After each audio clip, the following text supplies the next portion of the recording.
So we are going to start a very new and interesting chapter, that is force and laws of motion, right?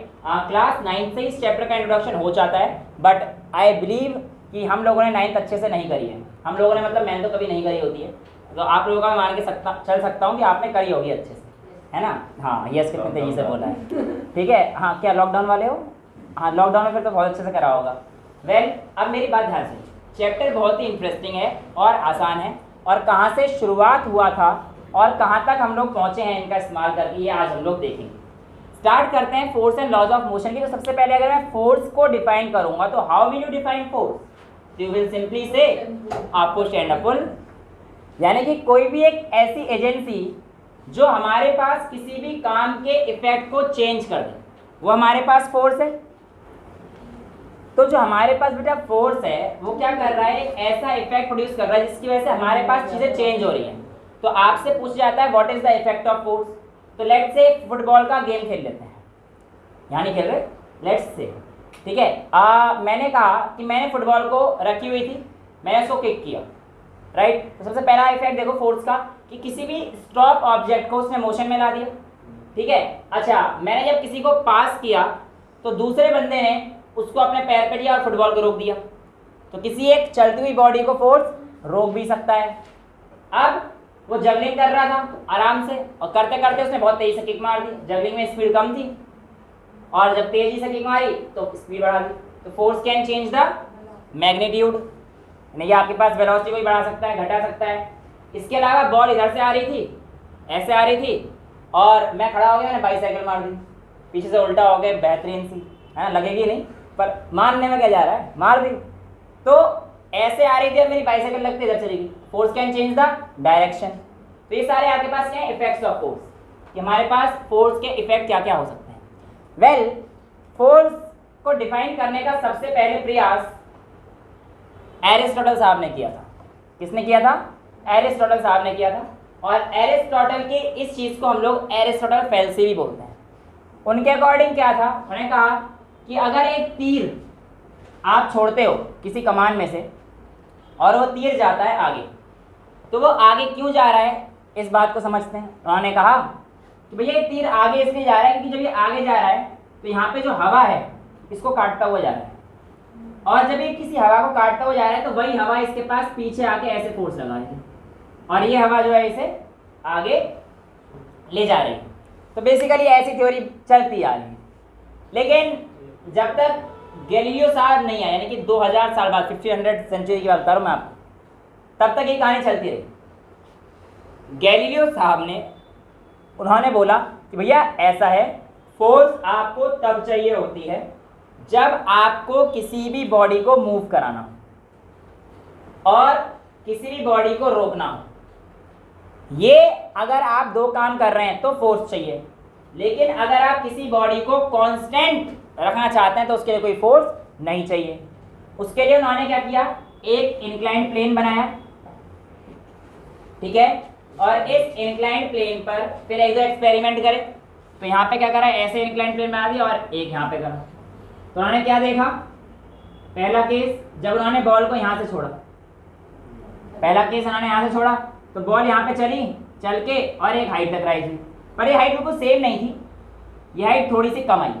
कम क्यों आई? क्योंकि जिस object पर वो role कर रही थी, इस ऑब्जेक्ट के पास एक ऑपोजिंग फोर्स लग रहा था, और वो ऑपोजिंग फोर्स का हमारे पास क्या नाम था, फ्रिक्शन फोर्स का। इसलिए आपके पास बॉडी कहाँ आई, थोड़ी सी कम हाइट पे आई। अब उसने कहा कि अगर मैं इस वाले जो स्लांट को, इंक्लाइंड प्लेन को कम कर देता हूँ, यानी कि इंक्लिनेशन इसकी कम कर देता हूँ, तो बेसिकली इसने कहा ऐसे ऐसे और इस तरीके से बढ़ा दिया, राइट। तो इसने कहा कि अब उसे सेम हाइट तक पहुंचने के लिए लॉन्गर डिस्टेंस ट्रेवल करना पड़ रहा है। छोड़ा तो अब भी यहीं से, लेकिन यहां तक पहुंचने के लिए उसने कहा कि लॉन्गर डिस्टेंस ट्रेवल करना पड़ रहा है। अगला केस में उसने बोला कि अगर ये इस प्लेन को बिल्कुल ऐसा कर दे तो सेम हाइट तक पहुंचने के लिए इसे इन्फिनिटी डिस्टेंस ट्रेवल करनी पड़ेगी ना। अब इन्फिनिटी डिस्टेंस कैसे ट्रेवल करेगा? तो उसने कहा ये तो सिर्फ तभी पॉसिबल है जब कांस्टेंट फोर्स आएगी। लेकिन हमारी बॉल तो यहाँ पर आके रुक जाती है। जैसे अगर मैं कोई एक बॉल चलाऊं यहाँ पे तो हमारी बॉल रुक जाएगी। क्यों? क्योंकि हमारे पास एक opposing force in nature rise करता है जिसका नाम है फ्रिक्शन, जो कि तभी लगता है जब दो ऑब्जेक्ट कांटेक्ट में आते हैं। अगर मैं इसी कहानी को एक बार वुडन बोर्ड पे कर लूं और एक बार आइस पे करूं, तो आप देखोगे कि जो आइस वाले केस था उसमें ज़्यादा लंबी तक जाएगी, बहुत ज़्यादा लंबा ट्रैवल करेगी आइस के केस में। वाई? कि आइस पे फ्रिक्शन बहुत कम हो जाएगा। तो जहां आपका फ्रिक्शन कम होगा वहां ऑब्जेक्ट लंबा ट्रैवल करेगा। ये आपके पास किसी की आई थी? गैलीलियो साहब की। और उन्होंने कहा कि अगर एक ऑब्जेक्ट मूव कर रहा है ना तो वो कॉन्टिन्यूसली मूव करता रहेगा अनटिल एंड अनलेस आप कोई एक्सटर्नल फोर्स ना लगाएं इस पर। तो ये सब किसकी कहानी थी? Galileo law of inertia. फिर पूछा कि भैया इनर्शिया क्या चीज़ है? इनर्शिया क्या चीज़ है? तो उन्होंने कहा कि भैया इनर्शिया बॉडी की इनहेरेंट प्रॉपर्टी है, यानी कि जो उसके अंदर ऑलरेडी मौजूद है, ऐसी प्रॉपर्टी को हम लोग क्या कहते हैं? Inherent property. तो what is meant by the term inertia? The inherent property of a body by virtue of which it opposes any change in it. एक ऐसी इनहेरेंट प्रॉपर्टी उस बॉडी की जिसकी वजह से वो उसमें होने वाले सभी चेंज को ऑपोज करता है। सभी चेंज का मतलब, अगर वो मोशन में है तो वो चाहेगा कि मैं मोशन में ही रहूं, और अगर वो रेस्ट में है तो वो चाहेगा कि मैं रेस्ट पर। तो इनर्शिया क्या है? Inherent property. Inertia directly proportional रहती है किसी भी बॉडी के मास के। Higher the mass higher the inertia. Example के तौर पर अगर आप एक फुटबॉल लेते हैं इतने बड़ी साइज की, और आप एक पत्थर लेते हैं और दोनों को ग्राउंड पे रख देते हैं, उसके बाद मैं आपसे कहता हूं बेटा आपको दोनों ही केस में सेम काम करना है, किक मारनी है दोनों में, ठीक है? पहले केस में आप आए और आपने फुटबॉल पे किक मारी तो कहानी क्या होगी? फुटबॉल बहुत आराम से, और तुम खुश हो जाओगे गोल मार दिया तो। दूसरे केस में उतनी पावर से जरा उस पत्थर पे, जो इतना बड़ा पत्थर था, उस पर किक मारो, अब क्या होगा? हम गोल हो जाएंगे। हाँ, तुम गोल हो जाओगे। मतलब समझ गए ना कहानी को? क्यों हुआ ऐसा? क्योंकि वो बॉडी हैवी थी, उसका एनर्जी ज़्यादा था, वो अपनी पोजीशन को चेंज नहीं करना चाह रहा। ये तो आपने एक्सटर्नल फोर्स लगाया जिसकी वजह से फुटबॉल चली गई, और उसकी ऑपोजिंग फोर्स इतनी ज़्यादा नहीं थी कि तुम्हारे फोर्स को ओवरकम कर सके। लेकिन उस पत्थर के पास इतनी इनर्शिया था कि जो तुम्हारा एक्सटर्नल फोर्सेस के उसने ओवरकम कर दिया। बढ़ते गए आगे बढ़ते गए, फिर एंट्री होती है 17वीं सेंचुरी में किसकी? न्यूटन साहब की। और अब आपके सामने न्यूटन साहब 3 लॉ लेकर आए। क्या लेकर आए? 3 लॉ लेकर आए। बट उससे पहले मैं आपको एक टर्म लीनियर मोमेंटम से इंट्रोड्यूस कराता हूँ। किससे इंट्रोड्यूस कराता हूँ? Linear momentum. लीनियर मोमेंटम क्या होता है, क्या कहता है, आइए इस चीज़ को जान लेते हैं। देखो बेटा, मैं आपसे कहता हूँ कि किसी भी बॉडी का मोमेंटम क्या होता है, तो आप ऐसे समझिए कि अगर ये एक ऑब्जेक्ट है और ये ऑब्जेक्ट यहाँ पर रखा हुआ है, सिर्फ रखा हुआ है, तो इस बॉडी पर अगर मैं आपसे कहता हूँ क्या कोई इफेक्ट आएगा? रखे होने की वजह से तो पता नहीं। अच्छा, अगर ये पेन यहाँ पे मारकर यहाँ पे रखा हुआ है, मैं कहता हूँ बेटे रखे क्या आपको चोट पहुँचा सकता है? रखे तो नहीं पहुँचा सकता। लेकिन मुझे अगर इससे आप लोगों में से किसी को चोट पहुँचानी हो तो मैं बहुत आराम से कर सकता हूँ। कैसे कर सकता हूँ? फेंक के कर सकता हूँ। करके दिखाना है? चलो ठीक है, तो मैं दे दूँ, तुम करके दिखाओगे? कौन सा कह रहा है? शाबाश, यही करोगे अब, है? ये दिन रह गए। चलो अब जो कह रहा है ना, इसके बाद मिलना मुझसे, क्लास के बाद तब बताऊंगा मैं। वेल, अब यहाँ पर कहानी ये है कि फेंकने से चोट क्यों लग रही है? फेंकने से चोट क्यों लग रही है मेरे को? क्योंकि इसमें मेरे पास एक नई चीज़ आ रही है जिसका नाम है मोमेंटम। मोमेंटम कब आया? जब इस बॉडी को यहाँ पे रखा हुआ था तब तो मास इसमें था ही ऑलरेडी, लेकिन फेंकने से एक और चीज आई है जिसका नाम है वेलोसिटी। तो जब ये कंबाइन हो रहे हैं तो हमारे पास एक नया इफेक्ट आ रहा है, और यही जो इफेक्ट है बेटा, जब मास और वेलोसिटी कंबाइन होती है तो आप लोग उसे क्या कहते हो? मोमेंटम। क्या कहते हो? मोमेंटम। अब क्योंकि ये हमारे पास एक ही सिंगल लाइन में चलने वाली है, सारी कहानी अभी तो हम लोग इस चैप्टर में उसी की बात करेंगे, इसलिए आप लोगों के पास किसमें आएगा? लीनियर मोमेंटम की कहानी हम लोग इस चैप्टर में पढ़ेंगे। अब मैं आपसे कहता हूं बेटा, 3 केस लेके चलता हूं। पहले केस में मैंने कहा कि बेटा मैं ये 2 मार्कर जो कि बिल्कुल सेम है, अच्छा सेम वाले ले लेते हैं, फिर आप कहीं कह दो कि सर ये सेम तो है नहीं, सेम वाले ही पड़े हुए हैं मेरे पास, ये तो ये मेरे पास 2 मार्कर हैं, ये बिल्कुल सेम सेम दिख रहे हैं आपको। अब ये जो 2 मार्कर हैं हमारे पास, मैं आपसे कहता हूं मास तो बिल्कुल सेम दिख रहा है, लेकिन मैंने इसको किसी वेलोसिटी से फेंका और इसको किसी वेलोसिटी से फेंका, दोनों में अंतर है। यानी कि मैं इसको ऐसे फेंक रहा हूं और इसको ऐसे फेंक रहा हूं, राइट। मैं आपसे कहता हूं कि मेरे पास मोमेंटम कंजर्व है। तो अगर मैं इसके केस में जब मैंने दोनों पेन फेंके, मार्कर फेंके, मोमेंटम को नोटिस करता हूं, किसको नोटिस करता हूं? मोमेंटम को नोटिस करता हूं। तो मोमेंटम किस तरीके से चेंज होता है दोनों केस में, आइए देखते हैं। पहली बॉल के लिए जो मोमेंटम होगा उसको P1, पहली बॉल का मोमेंटम क्या है? P1। तो P1 हो गया, क्या लिख सकता हूं? m × V1 लिखा जा सकता है आराम से।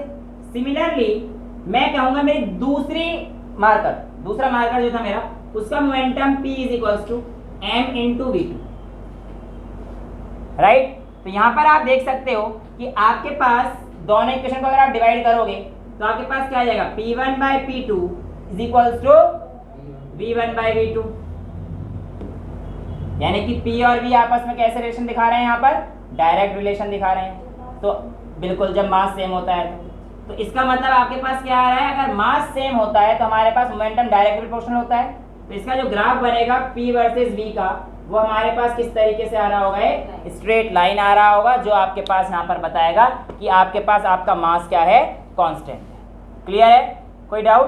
तो ये वाली जो लाइन आएगी किसकी आएगी हमारे पास? m = constant. तो ये आपके पास एक केस हो गया, केस फर्स्ट। केस सेकंड में ऐसा कर लेते हैं, इसी बॉडी को मैं फेंक तो रहा हूं, लेकिन इस बार जो है कहानी उल्टी कर देते हैं, मास डिफरेंट ले लेते हैं बट वेलोसिटी दोनों की सेम है। मोमेंटम इस बार भी चेंज होगा, देखो मास चेंज है ना, इस बार इसका मास कुछ है, इसका मास कुछ है, दिख रहा है आपको, कलर अलग है। तो यहाँ का केस जब सेकंड केस आएगा मेरे पास, तो इस बार P1 = m1v, वेलोसिटी सेम है इस बार, और P2 = m2v, राइट। अब आप लोगों के पास कहानी क्या आएगी कि आप लोगों को P1/P2 करा जाएगा, तो यहाँ पे m1/m2 के इक्वल आ जाएगा। तो यहाँ पर आपके पास क्या आ जाएगा बेटा कि आपके पास P वर्सेस m का ग्राफ बनाना है। तो P और m का ग्राफ आपके पास कैसा आएगा? ये भी स्ट्रेट लाइन, जिसमें इस बार कांस्टेंट क्या हो जाएगा? V कांस्टेंट हो जाएगा। समझ गए ना? तो यहाँ पर हमारे पास क्या हो गया? V कांस्टेंट हो गया। अब एक और केस कहता हूं जहां पर मैंने कहा कि दोनों का मोमेंटम ही सेम है, यानी कि P1 = आपको मैंने P2 दे दिया। अगर P1 = P2 है तो आप कह सकते हो m1v1 = m2v2 होगा। अब मुझे नहीं पता ना कि मास क्या है, वेलोसिटी क्या है, दोनों डिफरेंट कर दिए केस है, इसको ऐसे फेंका, इसको ऐसे फेंका, लेकिन मैंने कहा कि मोमेंटम सेम है, P1 = P2 मैंने दे दिया। अगर ऐसे केस में मैं आप लोगों से कहता हूं तो यहाँ पर देखिए m1/m2 ये किसके इक्वल आ जाएगा? V2/V1 के इक्वल आ जाएगा, राइट। अब ये m1/m2 V2/V1 के इक्वल आ चुका है। तो यहाँ पर देखो m और v में उल्टा रिलेशन आपको दिख रहा है ना, तो यानी कि इनवर्स रिलेशन को ओबे कर रहा है। यानी कि अगर मैं m और v का ग्राफ बनाऊंगा तो ये कैसा आएगा? इनवर्स वाला ग्राफ आएगा, और ये हमारे पास P की लाइन आएगी जहां पर हमारे पास P कांस्टेंट होता हुआ दिखाई देगा। तो ये आपके पास 3 ग्राफ आपसे पूछे जाते हैं। तो भैया मोमेंटम क्या होता है? It is a combined effect of mass and velocity, ठीक है। तो आपके पास मोमेंटम भी एक वेक्टर क्वांटिटी है जो आपके पास इस तरीके से बताई जाती है तो ये आपके पास 3 ग्राफ पूछे जाते हैं और इस तरीके से आप मोमेंटम बताते हो। तो मोमेंटम यहाँ पर अगर मैं एक चीज़ और आपको बताऊँ तो ध्यान से सुनेंगे, जो मोमेंटम अगर हमें कंजर्व रखना है 2 बॉडीज़ का, तो हमेशा याद रखना कि जो लाइटर वाली बॉडी होगी उसकी वेलोसिटी क्या होगी, ज़्यादा होगी। आप यहाँ से देख सकते हो क्योंकि इनमें रिलेशन उल्टा है, lighter the mass greater the velocity and heavier the mass lighter is the velocity. इसीलिए जब आप बंदूक चलाते हो और आपने पढ़ा होता है कि बंदूक की जो गोली है वो तो बहुत आगे तेजी से जाती है, लेकिन बंदूक आपके पास पीछे आती है क्योंकि बंदूक का मास बहुत ज़्यादा है ना गोली से। मोमेंटम तो कंजर्व रहता है पूरा का पूरा, गोली आगे निकल जाती है बहुत तेज और वो पीछे आ जाता है, लेकिन मोमेंटम अगर आप करोगे m1v1 = m2v2 रहेगा, वो कंजर्व रहेगा। और ऐसे आप क्वेश्चन कर दो जिसमें आपके पास माइनस में आंसर आता है v2, recoiling velocity of the gun जिसे आप बोलते हैं, जो हम लोग करेंगे।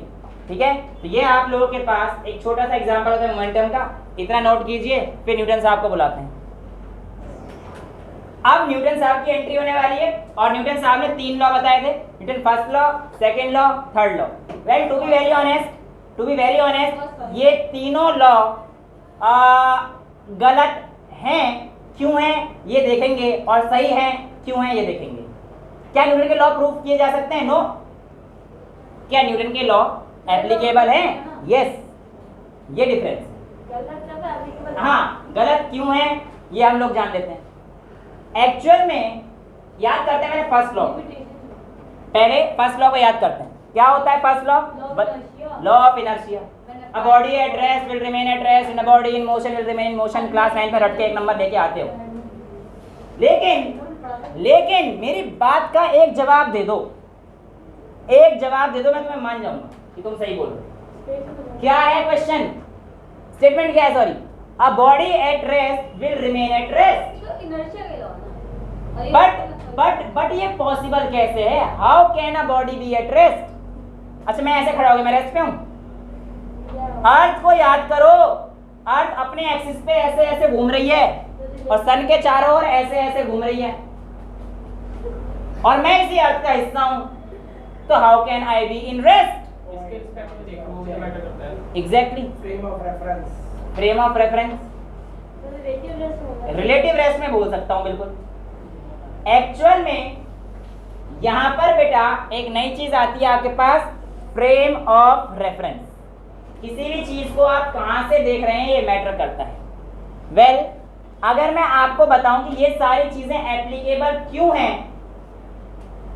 तो बेटा जो अर्थ का इफेक्ट है एक्सेलरेशन का, याद है हम लोगों ने एंगुलर एक्सेलरेशन निकाला था। अगर आप उसको निकालोगे, ए की वैल्यू याद है किसी को क्या आई थी? ए = बताइए, एक्सेलरेशन और उसमें क्या रिलेशन था? अल्फा = क्या होता है बेटा हमारे पास? a times r। याद आ रहा है? तो a = अल्फा बाय r होता है। अरे b = r ओमेगा, ये पढ़ा था, याद है लीनियर वेलोसिटी। और इसमें तो a = r times alpha. I am sorry, ये गलती है। तो हमारे पास अल्फा यानी कि एंगुलर एक्सेलरेशन कितना हो जाएगा? Acceleration bye r। r क्या है? रेडियस, और रेडियस ऑफ अर्थ बताना कितनी ज्यादा हो जाएगी, तो उसके हिसाब से अल्फा, क्योंकि अर्थ तो रोटेशनल एक्सिस कर रही है ना बेटा,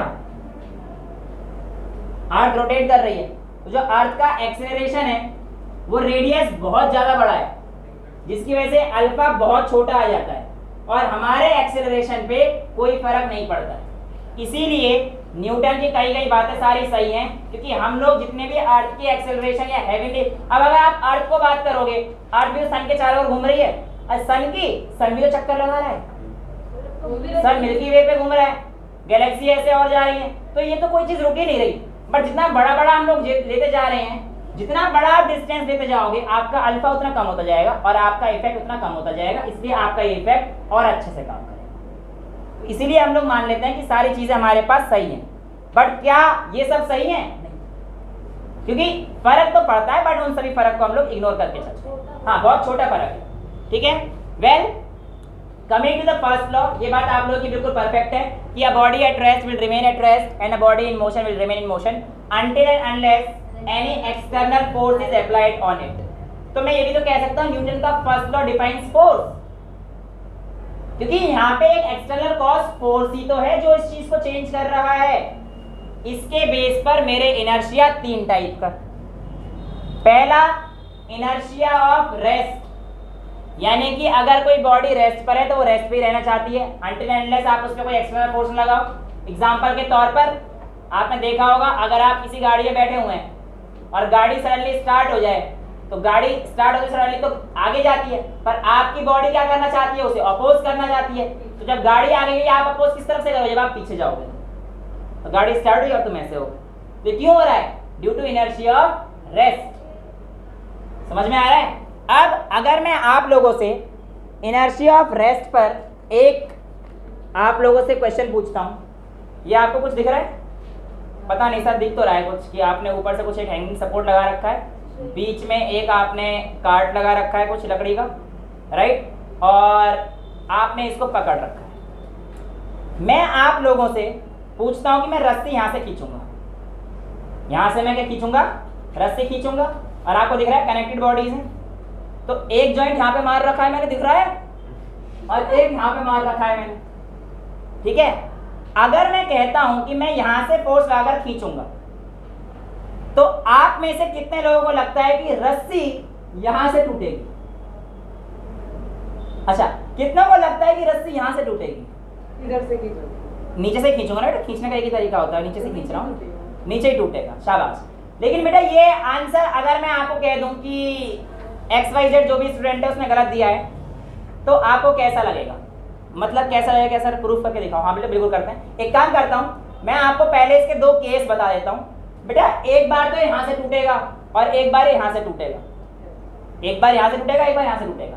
पर कैसे टूटेगा आइए देखते हैं। देखो, मैं जब इसको धीरे धीरे टेंशन बढ़ाता हूं, यानी कि बिल्कुल धीरे धीरे खींच रहा हूं, ये मैं अब खींच रहा हूं, कसम से यकीन मानो खींच रहा हूं, और थोड़ी देर में टूटने वाला है। ये कहां से टूटेगा देख लेना, आप देख सकते हो। ये जो ब्रेक हुई है, देखो नीचे वाला पोर्शन बिल्कुल इंटैक्ट है, नीचे वाला ये देख लो, तुम्हारे सामने मैंने इसमें कुछ भी नहीं किया है, ये अभी भी इसी चोबे से बंधा हुआ है, राइट। अब ये यहाँ पर इस तरीके से था और ये वाला पोर्शन यहाँ से गया है ऊपर से, ये टूटा ऊपर से, हालांकि और अच्छे से करता तो यहीं से टूटता, बट हुआ क्या और होता क्या ये भी समझ लेते हैं। दूसरे केस, इस बार मैंने हल्के से खींचा था, मैंने क्या खींचा था इस बार, बहुत ही हल्के से खींचा था। अब दूसरे केस को करने में टाइम लग जाएगा और बेकार में लंबा पहुंचेगा, आप घर पे करके देखना, यहीं पे करके देख लेना। दूसरे केस में क्या करूंगा, मेरे पास ये सीलिंग जिससे मैंने उसे हैंग किया था, यहाँ पर एक बॉक्स, ये पॉइंट ए, ये पॉइंट बी और ये पॉइंट सी, सी वाला बिल्कुल फ्रीली सस्पेंड है जिसको मैंने पकड़ के खींचा था। मैंने इस बार यहाँ से पकड़ के धीरे धीरे धीरे खींचा, तो आपके पास क्या हुआ कि यहाँ तक फोर्स का इफेक्ट गया और बॉडी यहाँ से टूटी। लेकिन अगर मैं झटके से खींचता तो बेटा यहाँ से टूटता है इसी पॉइंट से। क्यों टूटता? क्योंकि वो टाइम बहुत कम होता और ये बॉडी रेस्ट में रहना चाहती, और क्योंकि उस टाइम तक फोर्स का इफेक्ट यहाँ तक पहुंचता ही नहीं, तो जो इसका सडन इफेक्ट आता है यहीं पे आता और ये रेस्ट में रहना चाहता, क्योंकि मोशन में चाहेगा नहीं, तुमने एक साथ खींचा ना उसे, ये मोशन में आ ही नहीं जाएगा, इनर्शिया ऑफ रेस्ट। तो क्या कहते हैं, हट जा तू, जब तूने जितने झटके से दिया गया तो तू हट जा। तो जब तुम झटके से खींचोगे तो पॉइंट सी से टूटेगा, बट जब धीरे धीरे खींचा तो आपने देखा कि पॉइंट यहाँ से टूटेगा। तो ये आपके पास एक केस होता है इनर्शिया ऑफ रेस्ट का। दूसरा एग्जांपल, अब मैं करके दिखा सकता हूं, तुम यहाँ पे खांस देते, जैसे कि आपके घरों में कारपेट वगैरह होते हैं। अब वो जो कारपेट होता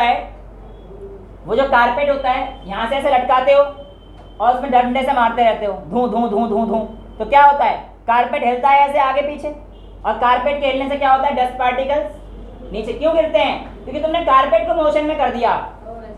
बट डस्ट के पार्टिकल्स किस में रहना चाहते हैं, रेस्ट में। तो कारपेट तो हिल रहा है, डस्ट वहीं पे रहना चाहते हैं, बट सपोर्ट नहीं रहा, ये कारपेट हिल रहा है, तो वो under the effect of gravity नीचे गिर जाते हैं। और इस तरीके से आप करते हुए झाड़ते रहते हैं कारपेट को, और उसके बाद आप लोग देख लेते हैं कि किस तरीके से आपका डस्ट यहाँ पर अलग हो चुका है।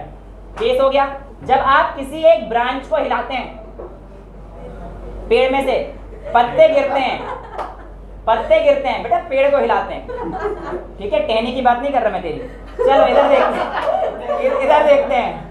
देखते हैं, गंदी गंदी बातें करवा लो हमें बैठे बैठे मुझसे, फिर कह दोगे सर ऐसे हैं, सर ऐसे नहीं है, तुम ऐसे हो, अब मजबूर हो गए, ऐसे होना पड़ता है, बच्चे ऐसे कर देते हैं। तो बेटा When I shake the branch of the tree, the leaves get detached.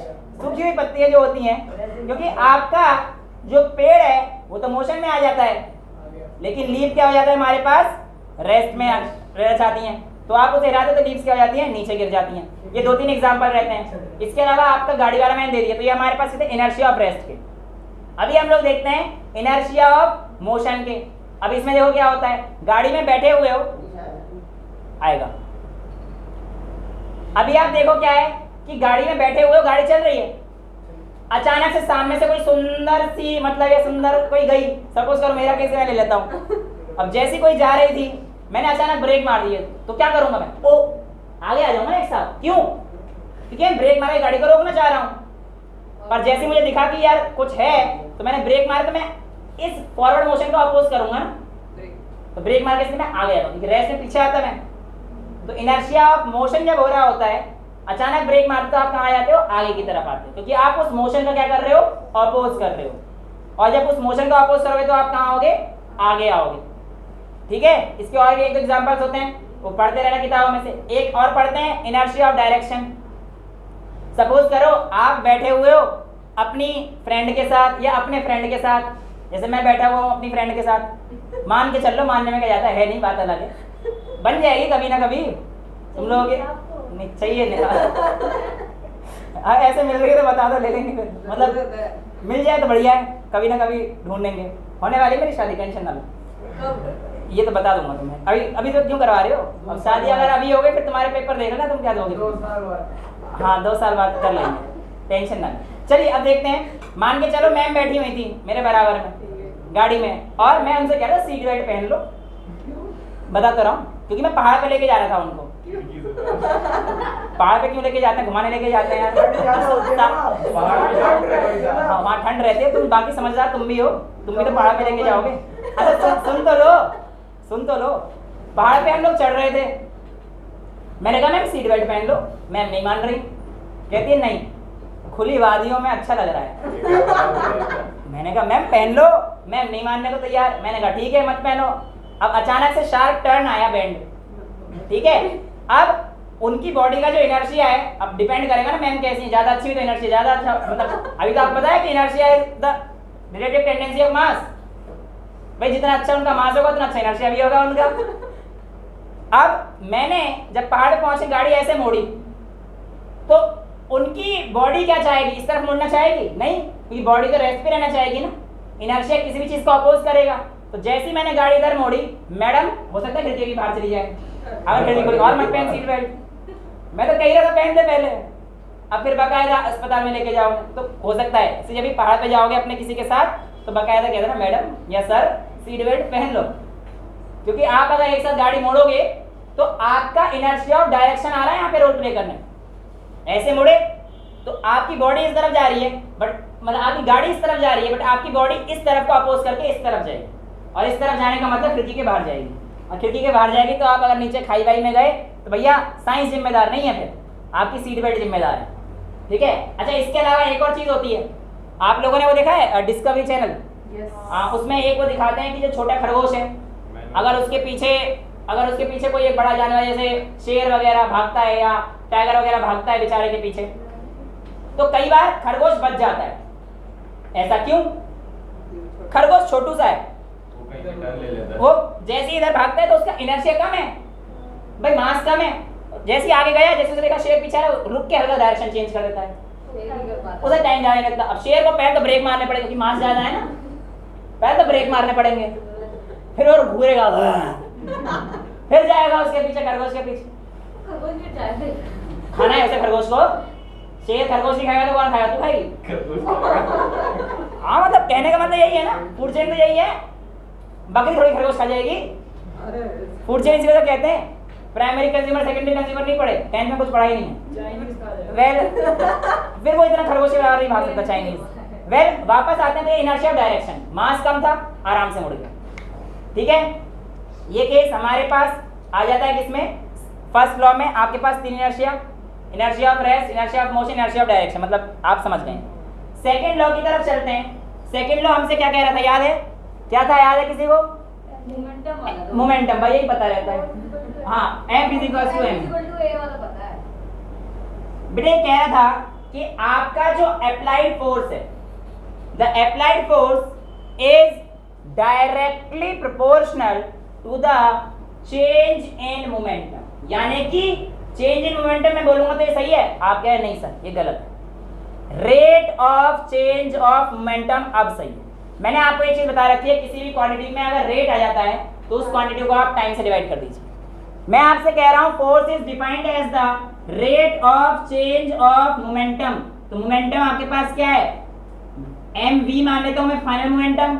Rate of change मतलब mv माइनस mu/t, ये चलेगा, ये डायरेक्टली प्रोपोर्शनल लिख देते हैं, यही तो कहानी है।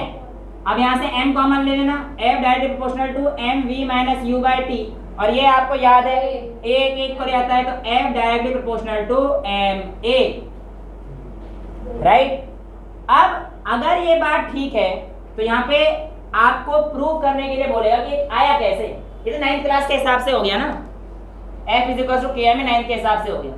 आपको स्टेटमेंट के हिसाब से क्लास 11th के हिसाब से अगर बोले 2 नंबर में कि भैया बताओ सेकंड लॉ का स्टेटमेंट विद यूजिंग ऐसे ऐसे कैसे प्रूव करोगे, तो आप ये करके आओगे तो हो सकता है 1 नंबर दे दे। बट 11th क्लास के टीचर एक्सपेक्ट ये नहीं कर रही ना कि आप f is equal to mv minus u/t करो, नहीं, वो आपसे एक्सपेक्ट कर रही है डिफरेंशिएशन वाले केस। कैसे, वो कह रहा है the rate of change of momentum, यहाँ पे f is equal to ma आ चुका है, rate of change of momentum. Momentum क्या होता था, p, और p किसके इक्वल हुआ करता हमारे पास, mv। स्टेटमेंट दोबारा से पढ़ते हैं, क्या था, rate of change of momentum. दोनों तरफ एक बार क्या करो, रेट करना है, तो मैं डिफरेंशिएट कर देता हूं विद रेस्पेक्ट टू टाइम। तो मेरे पास क्या आ जाएगा, dp/dt इज इक्वल टू, मास तो किसी बॉडी का कांस्टेंट रहता है, मास में बाहर ले लेता हूं तो m टाइम्स dv/dt, dp/dt को ऐसे रख देता हूं, ये हमारे पास क्या आ जाएगा, a आ जाएगा ma, और ये ma किसके इक्वल था, आपने अभी प्रूफ करके दिखाया है f के। तो यहां से आप कह सकते हो कि सर आपके पास f is equal to ma आ चुका है, डायरेक्ट क्वेश्चन है k ma लिख देते हैं, उस k की वैल्यू बनाती है। यहाँ पर आपको एक नई चीज पता पड़ी कि मोमेंटम को टाइम के साथ डिफरेंशिएट करते हैं तो हमारे पास क्या आता है, फोर्स आता है। और ये आप लोगों के पास सेकेंड इक्वेशन ऑफ मोशन आती है जिसमें कहती है कि किसी भी बॉडी पे अगर आप टाइम बढ़ा देते हो, किसी भी बॉडी पर अगर आप टाइम बढ़ा देते हो तो इम्पैक्ट ऑफ फोर्स क्या जाता है, कम हो जाता है। अगर आपको याद हो तो ऐसा ही करते हैं, जब हमारे पास बॉल आती है, क्रिकेट बॉल आती है, तो आप कैच करते समय हाथ को पीछे करते हो।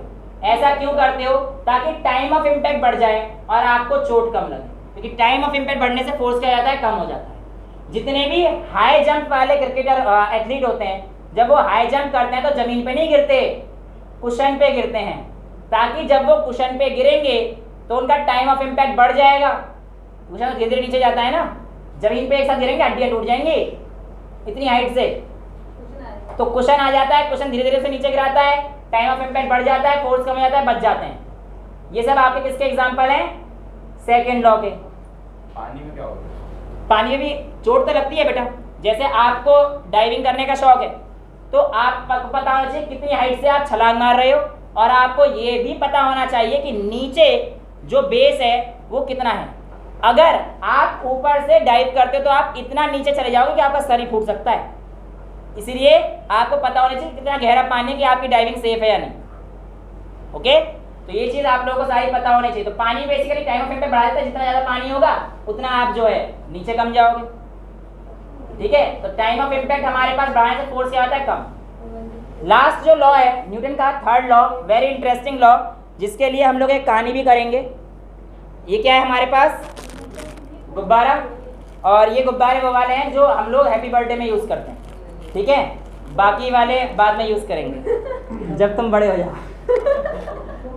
कहने का मतलब क्या है कि मैं इससे आपको एक एक्टिविटी करा देता हूं जिससे आप आराम से बता देंगे कि क्या थर्ड लॉ क्या कहता है। थर्ड लॉ से एक्शन रिएक्शन, देखो बेटा गुब्बारा फुला ले, every action has a reaction, every action has a reaction. तू भी फुला ले, ढंग से फुला ले। अब देखो बेटा, every action has equal and opposite reaction, यही कहानी है हमारे पास सेकंड लॉ की। ठीक है, सेकंड लॉ की कहानी क्या है सॉरी थर्ड लॉ की, every action has equal and opposite reaction, या for every action there is equal and opposite. पहली बात ध्यान सुनिएगा, अगर इक्वल और ऑपोजिट है तो मान के चला अगर एक बॉडी पे Fa आई है तो ऑपोजिट रिएक्शन मेरे पास कितना होगा, माइनस का Fa। ऑपोजिट कैसे पता पड़ेगा, माइनस लगा दो। किसी भी चीज पे अगर एक्शन और रिएक्शन आपस में इक्वल हो रहे हैं तो इसका मतलब क्या है, Fa is equal to minus का Fa। यानी कि अगर आप किसी बॉडी पे एक्शन कर रहे हो तो आप पे रिएक्शन जरूर होगा।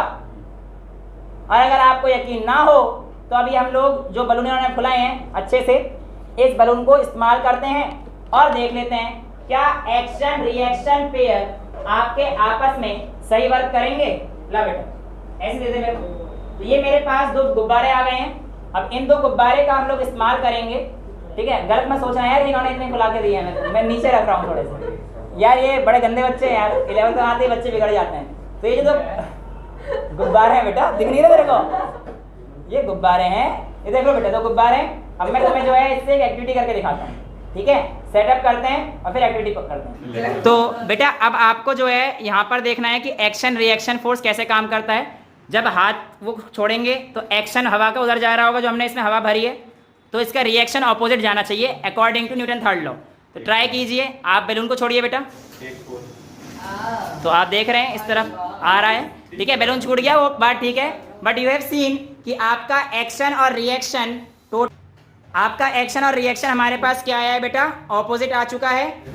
तो हमने अभी देखा कि एक्शन और रिएक्शन कैसे काम करता है, यानी कि अगर कहीं पे एक्शन होगा तो रिएक्शन हमेशा होगा, यानी कि ये फोर्स ऐसे हैं जो हमेशा पेयर में काम करते हैं। तो इसमें पहला पॉइंट क्या है कि action reaction force are equal and opposite, equal and opposite. दूसरा पेयर में काम करते हैं। तीसरा आपको क्या लगता है, एक्शन और रिएक्शन एक ही बॉडी पे लगती है?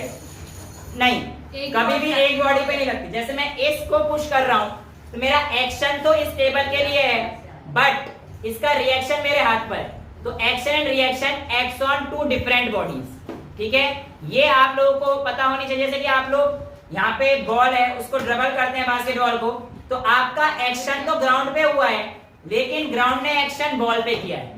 तो आप देख रहे हो यहाँ पे पेयर तो है ग्राउंड और बॉल, बट इक्वल और ऑपोजिट भी है लेकिन दो डिफरेंट बॉडीज पर है।